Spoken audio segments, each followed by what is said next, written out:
Welcome back to Craps University. Today we're going to talk about using the field bet as a hedge. And what do I mean by hedge? A hedge is a bet, is a secondary wager to help protect your main wager. So, for example, you might have a pass line, you might hedge it with a field bet. So what you're really trying to protect against is the 2 and 12. If a 7 rolls, this wins, this loses. If a 5, 6, or 8 rolls, this loses, but you set a good point, usually for a 6 or 8. 5's not bad, but really, if your point is this, then you're in good shape with that pass line. So basically, you're just trying to hedge. So you can also do it on a don't pass. Same theory. Your don't pass would also get paid on 2 and 12. This table and most tables pay double for 2, but this table specifically pays triple for a 12. So the field bet is again a one roll bet, and it can pay off at times. There's times to use it and when not to use it. So we talked about 2 and 12. There's only one way to roll each of those numbers. If you hit it, fantastic. If you hit a 12, even better. All other numbers in the field are even money.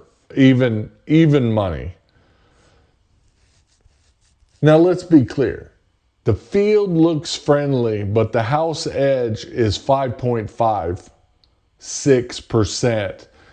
If the 12 pays 2 to 1 and 2.78% if it pays 3 to 1. That is almost double from a pass line on the come out roll. So it's not as good as we would want it. So using the field bet strategically is fantastic.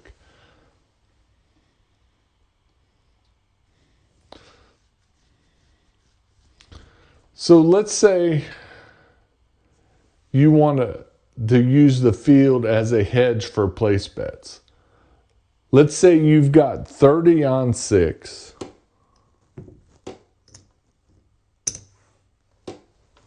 And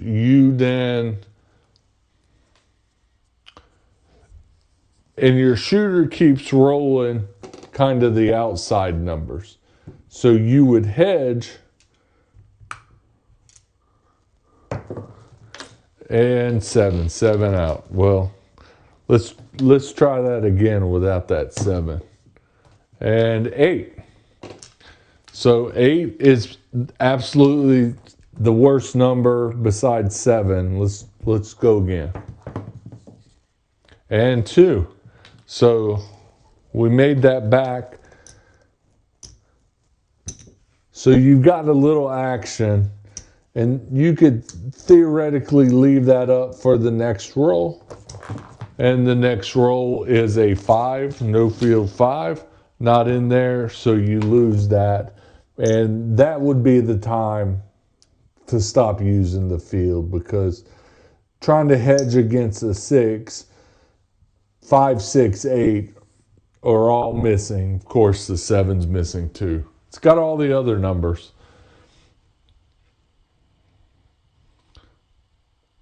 So we went through a few examples. That 7 out, you definitely lose both numbers. Not very appetizing for the 7. And then you have a 6 here, but you have 2 more numbers that are not covered. So that's not my favorite thing to do, is try to hedge a box number that you only have. Now, if you had all of these numbers, that would be something to use a field to hedge against the rest of the numbers. So, and we've done a video talking about that, but what really is good is if you hedge the pass line on the come out. So let's see. 7 out. Okay. So that is okay in this instance because the line pays and you're not out any money. So we protected. Actually, we didn't protect, but that is, you didn't lose anything. What we would protect against, like 2, 3, and 12. And the next one is a 3. So that the field bet would lose, but then you get paid on the field, so you're not really losing anything there. One more. And 9. Center field 9. So that's good.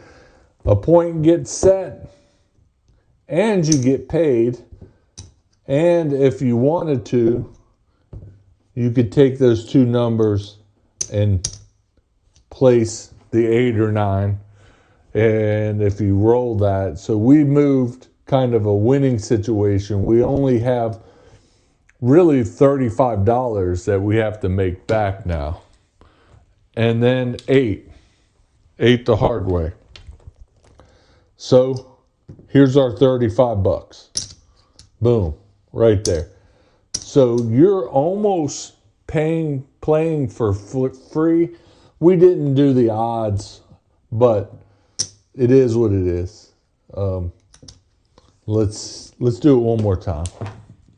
And 9. That was a point. We didn't have odds, but that's okay. You get paid there and you get paid there. So those are some simple ways to use the field bet a little bit more efficiently and effectively, is using it to hedge certain situations.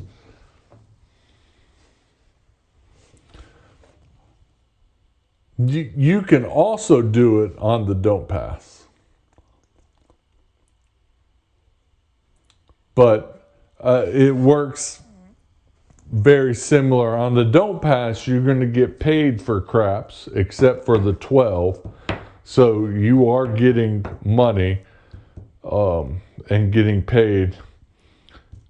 But both bets lose on a 7, whereas a pass line, you get paid and it would be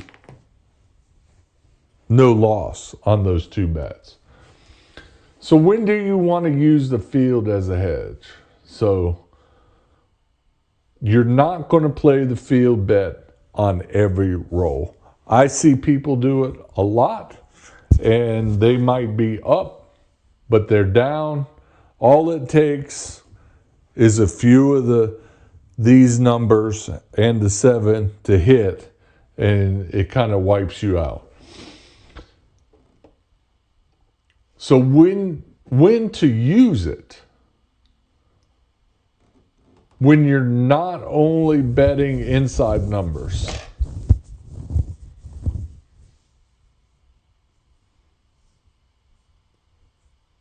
And you want a temporary outside coverage. So if you're betting inside numbers and you want coverage on everything else, then that would be a great time. So 8, you lose there, but then you get paid 35. So in essence, you profited 10 bucks. You could throw it back out there and try again. And 12 midnight. So that's a perfect scenario to have a field bet out there. Instead of 1 chip, you're going to get 3. And that would tell me, take that as profit and just roll with it.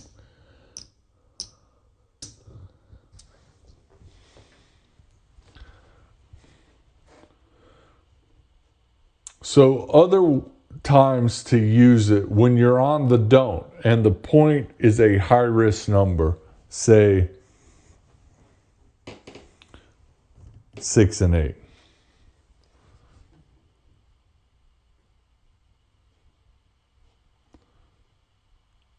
When you're playing come or don't come and you want a bridge to fill the gap between rolls. So, for example, there's a number set. And that bridge, that moves to the 9, you get paid down here. And let's roll again. And 2. You also get paid here on craps. And this gets paid too.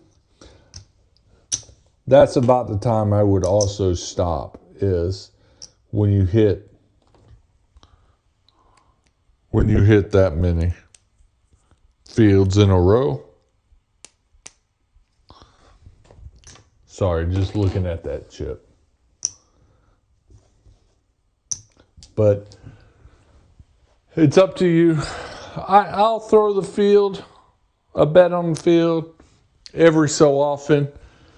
And also use it when the table is erratic. You never know when a 12 is going to hit. You should expect it about 1 in 36 rolls, but sometimes the same shooter, I've seen the same shooter roll it 4 times in a row. So when not to use it.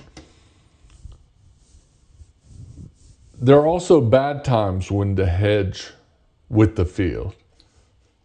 When you already have the box numbers covered, there's no use, okay? There's no reason.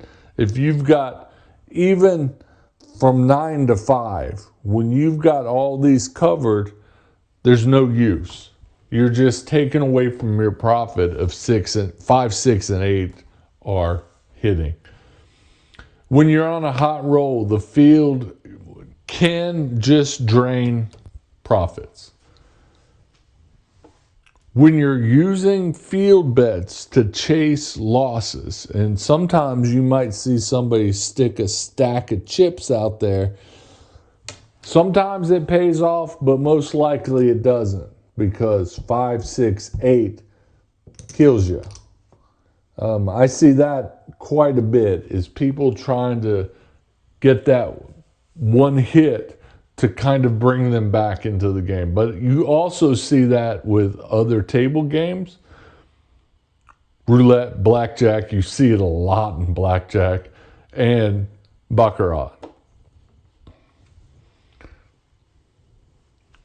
Also, when not to use it, when it becomes a habit, not a strategy. So there's a persona that's the field player, that they play the field so much. And I just kind of shake my head, because this is more of for luck. You know, when there's more numbers that will lose for this bet, more combinations than there are winning. There's only 16 winning combinations.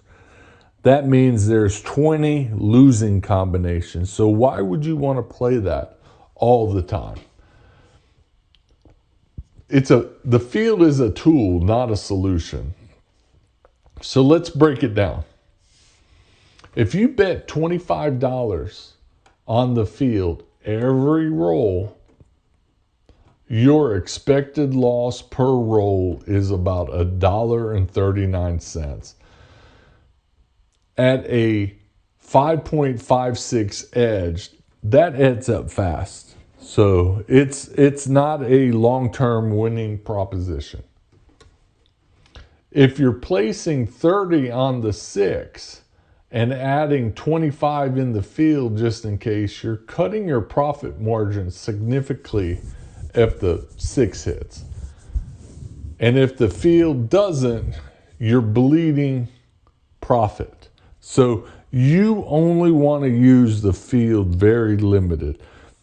I like doing it on the come out roll. That protects your pass line. Of course,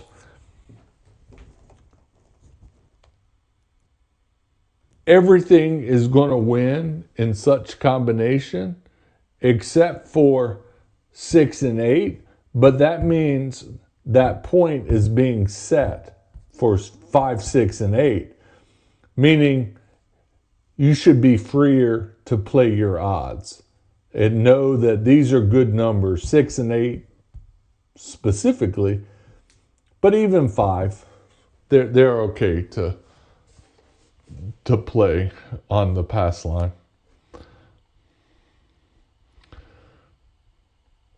So there's other field hedge techniques, and I'll show you 3 smart ways to use the head, to use the field to hedge. So there's a regression hedge. So you start with a field bet on the come out or first roll.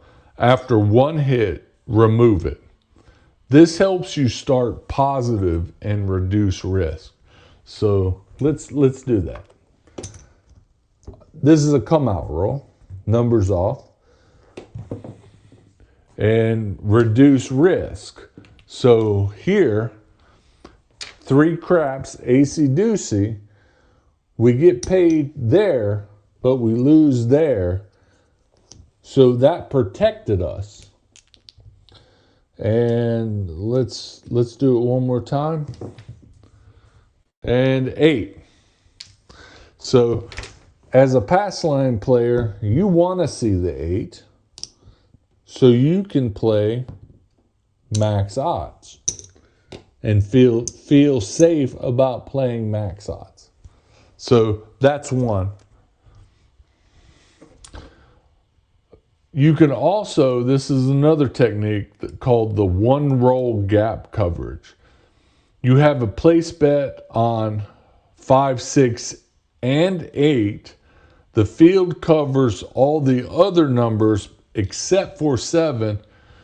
Just use it for 1 roll while you wait for your numbers to get going. So I kind of alluded to that. And this is part of the Iron Cross strategy. So we now have every single number covered except the 7. All right, let's go. And 7 out. So we lose everything. Let's go back in history, in time, and we'll roll again. And 2 craps. Let's say the number's hidden, and we get paid there. You pick it up. So basically, you put back in your rack almost what you have inside. So that is the 1 roll gap coverage. And then there's the third technique is a defensive don't pass.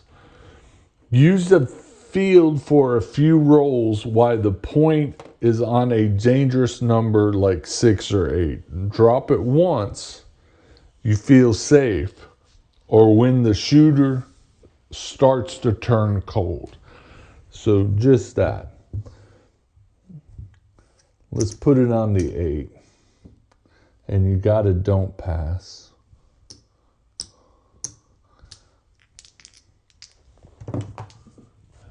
And 8. All right. Boom. That's the worst case scenario. Let's try it again.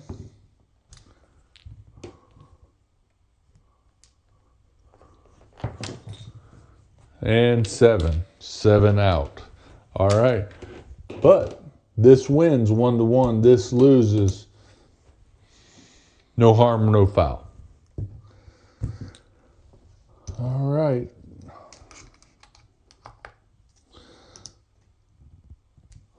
So it's really up to you on how you want to play with the field bet. Like I said, I play it from time to time. It's not a crutch. It's only a tool. So here's some takeaways for you. The field bet is a fast and flashy tool. It gives you instant coverage on one roll wins. If you're playing it more than 2 rolls, then you need to reevaluate how you're playing.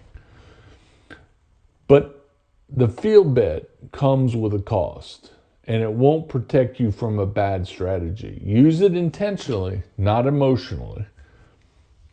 Like that example where I saw somebody put a whole stack out there in the field because they were bleeding and they were trying to get back to even.